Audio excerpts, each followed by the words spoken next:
What's up, cool people? I'm Matt Conroy. Welcome back to some more Bible reading. Got Genesis 47 for you here. So basically, the entire family of Jacob has now moved to Egypt. And, Jacob got to see his long-lost son Joseph after probably 10 or more years. So, anyway, let's just hop right into this. Not a super long chapter, but also not a really short one either.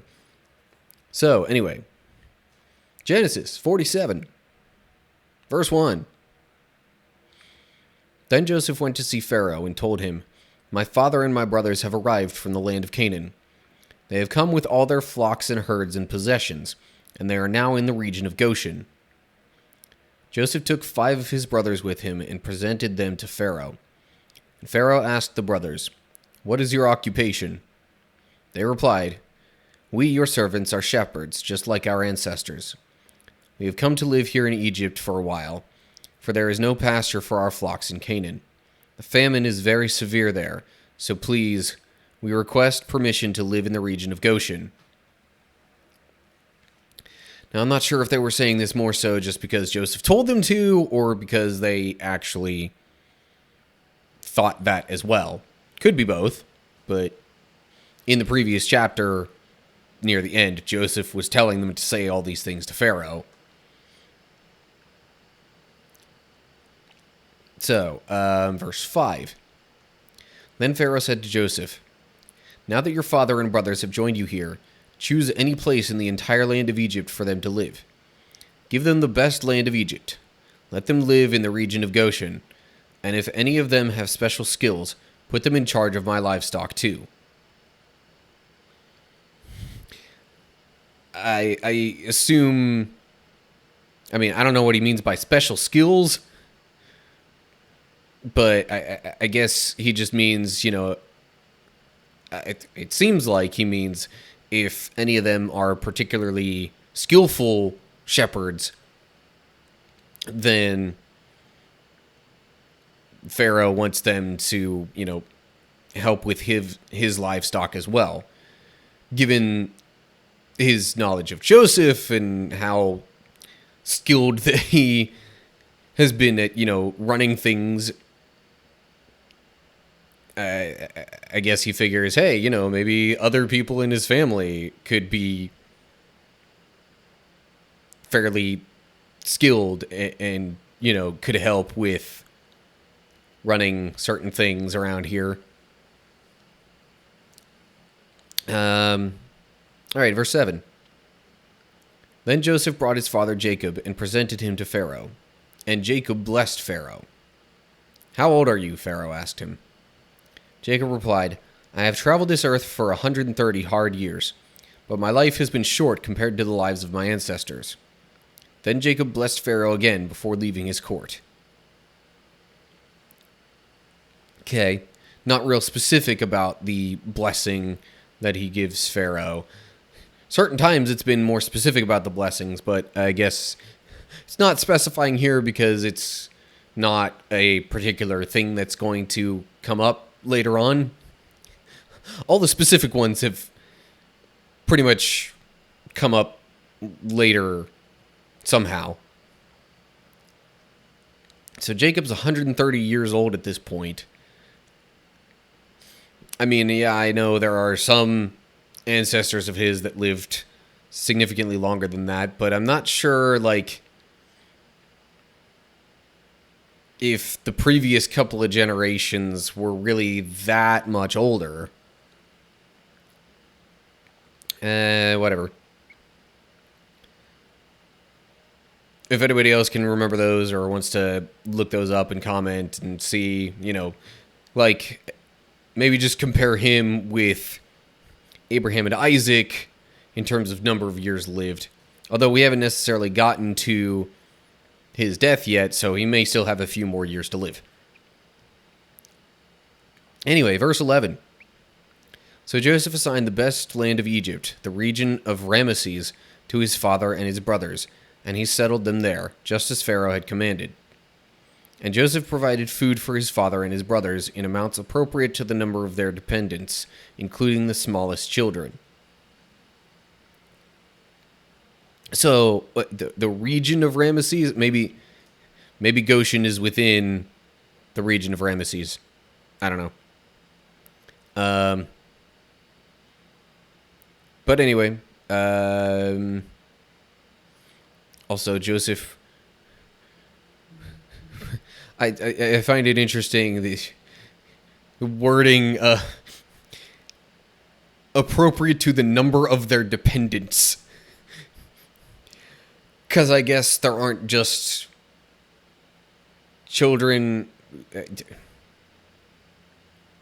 don't know. I guess that's just the catch-all term they're using in this translation for, like, the wives and the children and any servants or whatever. Anyway, moving right along.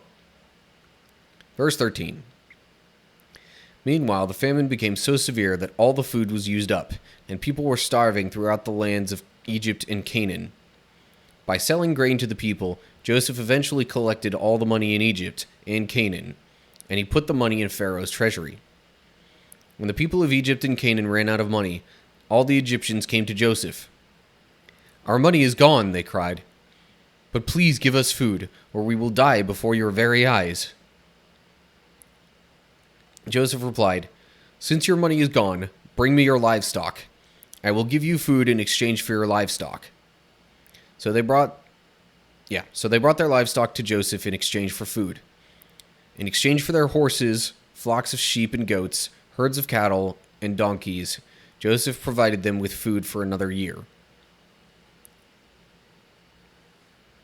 Okay. It doesn't really say how much time. I mean, it says meanwhile, so it's kind of implied that it wasn't too long after all this stuff that had just happened prior, which was like roughly 2 years into the famine. So I'm just wondering how much extra grain was stored up that he was still able to, continue giving people more. But anyway. So, verse 18. But that year ended, and the next year they came again and said, "We cannot hide the truth from you, my lord. Our money is gone, and all our livestock and cattle are yours. We have nothing left to give but our bodies and our land. Why should we die before your very eyes? Buy us and our land in exchange for food. We offer our land and ourselves as slaves for Pharaoh. Just give us grain so we may live and not die, and so the land does not become empty and desolate." So at this point, things are getting real desperate. They have nothing left to give except themselves and their land.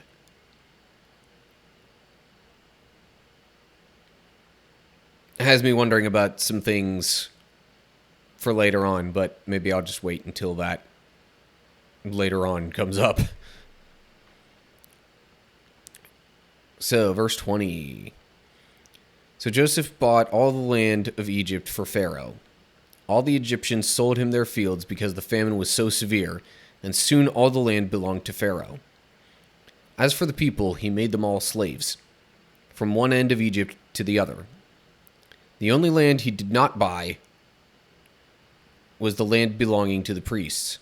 They received an allotment of food directly from Pharaoh, so they didn't need to sell their land. Okay. Sorry, just noticed OBS had a little bit of an issue there. I'm hoping that didn't affect too much. It says it's reconnected now, so okay. Maybe that was more so affecting the live stream than the recording.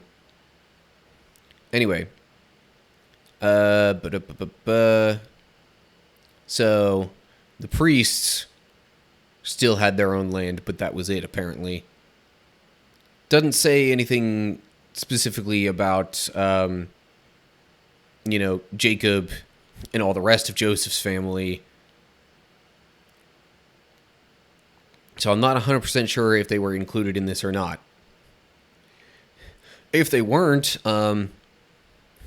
makes me wonder if all this livestock would have gone to Pharaoh and then maybe gone under the charge of Jacob and all of his family.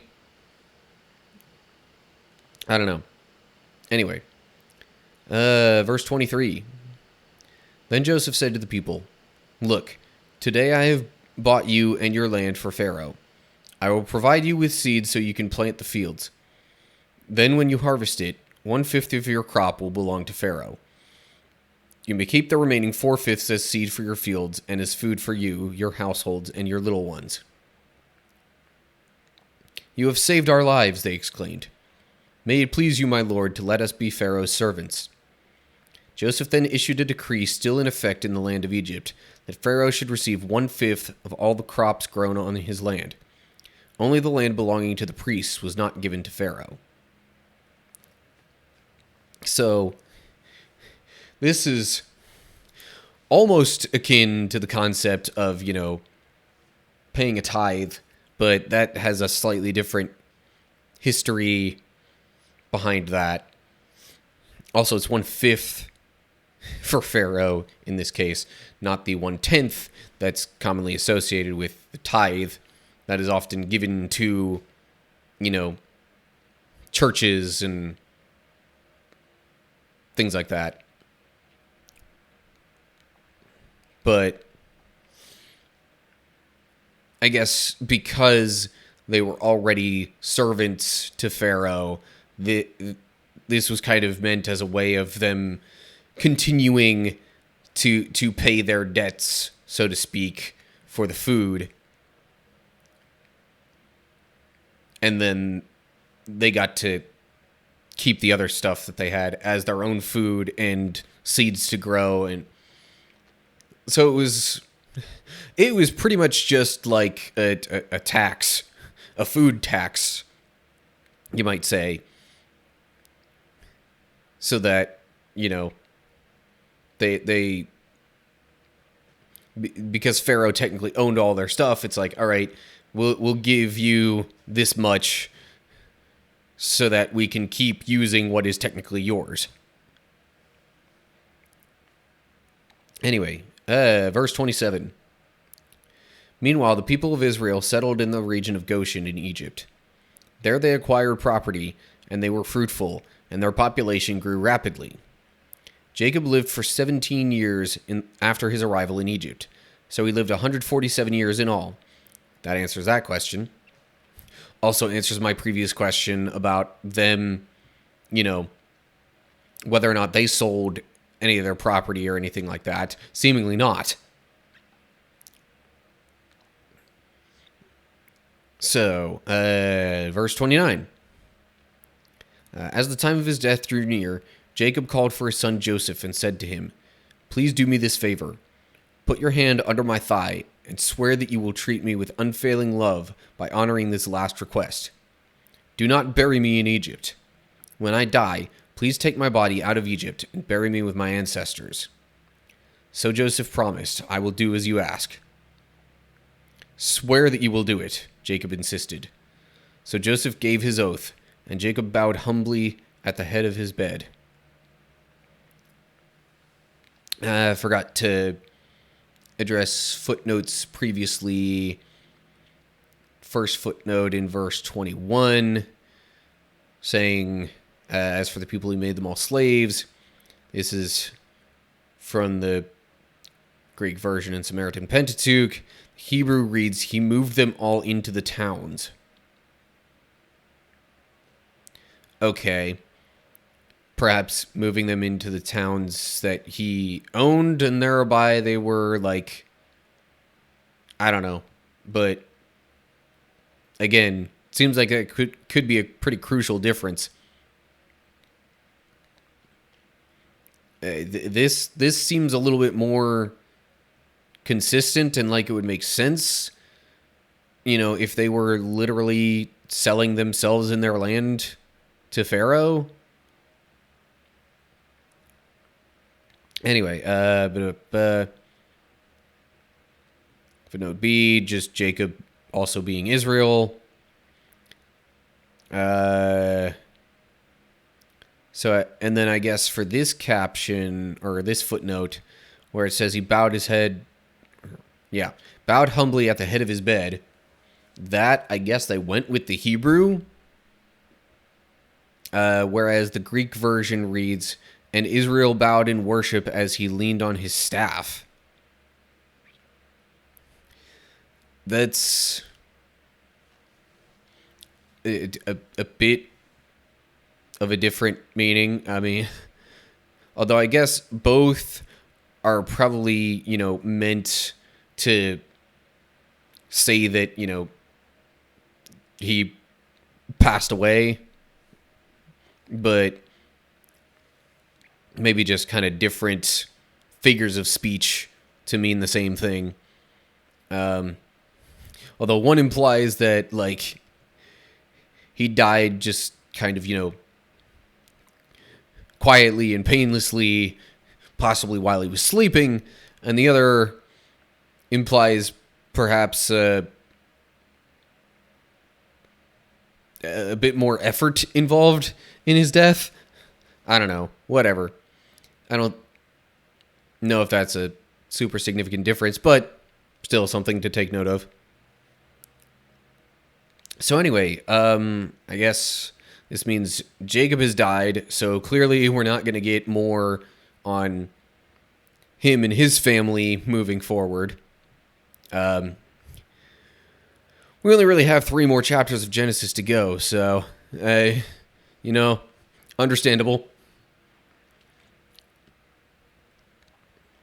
But, yeah, so it seems that once Jacob and his family moved down to Egypt and settled in Goshen, they were able to thrive, essentially, whereas much of the rest of Egypt just had a hard time getting by. But maybe it just seems like that because of the way they describe it in here. But I mean, being able to acquire property, property is a form of wealth, and therefore, and population grew rapidly, so it just, I don't know how else you'd really interpret that, other than to mean that they essentially thrived in the land. Anyway, okay, I guess that's gonna do it for this time around.